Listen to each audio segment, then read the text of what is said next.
गंजाम जिले में पालन आर्ट ऑफ गिविंग दिवस। गंजाम जिला सदर महकुमा छत्रपुर आर्ट ऑफ गिविंग दिवस पालन होइछि। Radheshyam foundation and charitable trust सहयोग में कार्यक्रम आयोजन करा। अधिक सूचना वर्तमान दक्षिण ओडिशा मुख्य प्रकाश पटनायक आम सहित जोड़ी होती। प्रकाश को पाखक जा। प्रकाश, वर्तमान 200 देश और 25,000 स्थान में आर्ट ऑफ गिविंग दिवस पालन करा जाउछि एवं एक जन आंदोलन में परिणत है आर्ट ऑफ गिविंग पालन एवं अधिकरू अधिक व्यक्ति यही जीवन दर्शन में उद्बुद्ध होबार लगिले। गंजाम जिला कथा जब देखा किभଳି सेठारे पालन करा जाउछि आर्ट ऑफ गिविंग दिवस। प्रकाश, निश्चय सुनीता देखु खुशी जदि अच्छी ताले शांति अच्छी, शांति जदि अच्छी मैत्री अच्छी, अर्थात यही तीनोटीर सम्मिश्रण प्रतिफलन समग्र विश्व जेपरी हो पारिबो ताकू दृष्टि रखी विशिष्ट समाजसेवा समाजसेवी तथा विशिष्ट शिक्षाविद डॉक्टर अच्युत सामंत 2013 मसीह आर्ट ऑफ गिविंग सृष्टि करथिले। आ वर्तमान आम देखुचे ये केवल गोटे अनुष्ठान हुई सीमित रही ना, गोटे बड़ आंदोलन में परिणत होइछि।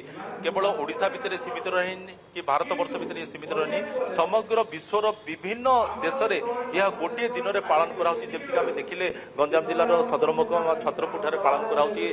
जेमति आम देखुचे जे आर्ट ऑफ गिविंग रो जो परिवार अछि से परिवार समेत Radhashyam foundation and charitable trust जो रही छत्रपुर मिलित सहयोग ये पालन करा जाउछि। तो आम देखुचे जे मान्यगण्य अतिथि मैंने सब आछथि निजर अनुभूति मध्य कहउछथि जे देबारे जो देबारे आनंद सेतेबेले आसीथाय जेतेबेले देबार कौशल जणे जानी थाए। तो हमर जे सहयोगी अछि अछथि संतोष तांको पचारिया कोन कहबे केते खुशी रो माहौल वर्तमान हम देखिया पाउछु। देखो जो कलिंग टीवी किड गेम्स एवं प्रतिष्ठाता जो अच्युत सामंत सारंकर ये जो नियारा प्रयास को आज सारा विश्व पालन कर अवसर आम गोटे छोटिया प्रयास आरंभ करूँ। जो प्रयास आरंभ कलु कार्यक्रम करने तो स्थिर कलु राधेश्याम फाउंडेशन चैरिटेबल ट्रस्ट आमको सहयोग हाथ बढ़ेगा।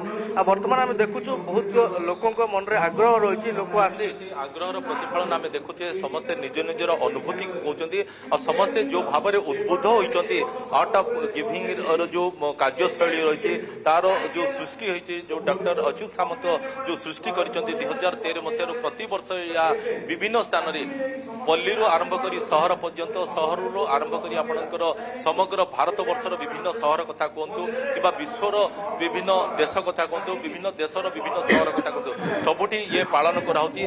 से जो महत उद्देश्य नहीं कि जो सृष्टि कराई वर्तमान लोक मैंने बुझुंट आउ से लोक मान को बुझाई ये गोटे प्रयास गोटे दिन में विभिन्न स्थान में कराउछि। देखुचे जो अतिथि मैंने जो जोड़ी होती मुहर आम टे शुणा कहे जी कि व्यक्तिगत भाव डॉक्टर अच्युत सामंत सहित जोड़ी होते विभिन्न समय कौन कहे सर आज जो दिवस पालन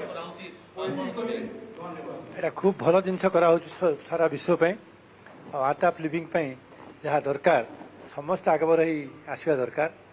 जदि आम समस्ते किसी ना कि दान कर जेको सूत्र हो आमर सोसाइटी बहुत बड़ जिन हम अच्युत बाबू तो बहुत कर शिक्षा क्षेत्र में स्पोर्ट्स क्षेत्र में आदिवासी मानकर उन्नति सहित मोर व्यक्तिगत भाव में गोटे बोर्ड ऑल इंडिया बोर्ड रे डायरेक्टर थिले मु भी थी मुझे जानी से जी चाहते गोटे जिन निश्चित भाव में हो पार से जड़े आम समस्त रोल मॉडल समस्त रोल मॉडल। सर कौन कहे सर जो आर्ट ऑफ गिविंग को लेकिन आप केते उद्बुद्ध होइछन? प्रथम कहली is a very good initiative.